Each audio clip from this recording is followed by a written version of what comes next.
नवरात्रि की पूजा का विशेष महत्व है और यह पर्व शक्ति उपासना का प्रतीक माना जाता है। नवरात्रि की पूजा प्रातःकाल स्नान करके स्वच्छ और पवित्र वस्त्र पहनकर आरंभ की जाती है। सबसे पहले घर और पूजा स्थान को अच्छी तरह साफ सुथरा किया जाता है, क्योंकि स्वच्छता को पूजा का पहला नियम माना गया है। दरवाजे पर आम या अशोक के पत्तों का तोरण लगाया जाता है, जो शुभता और मंगल का प्रतीक है। पूजा स्थान पर मिट्टी से एक छोटी वेदी बनाई जाती है और उस पर कलश स्थापना की जाती है।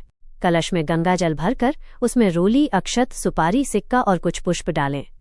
इसके बाद आम के 5 पत्ते कलश के मुख पर लगाएं और एक स्वच्छ नारियल पर लाल चुनरी या कलावा बांधकर उसे कलश के ऊपर रखें।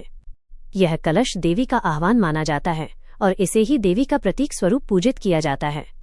कलश के पास थोड़ी मिट्टी डालकर उसमें जौ बोए जाते हैं।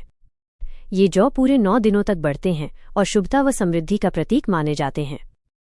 इसके बाद गणेश जी की वंदना की जाती है ताकि पूजा में कोई विघ्न न आए। माँ दुर्गा की प्रतिमा या चित्र को लाल चुनरी ओढ़ाई जाती है।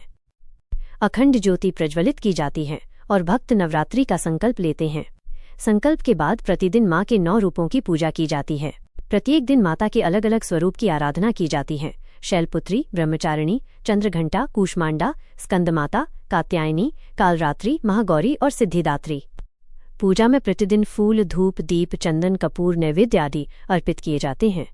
भक्त देवी के मंत्रों का जाप करते हैं और आरती उतारते हैं। व्रतधारी पूरे दिन उपवास रखते हैं या फलाहार ग्रहण करते हैं। शाम को दुर्गा चालीसा, सप्तशती पाठ या स्तुति गाई जाती है। नवरात्रि में माता की आराधना का विशेष फल मिलता है और ये माना जाता है कि इस समय किए गए जप, तप और दान का अनंत गुना फल प्राप्त होता है।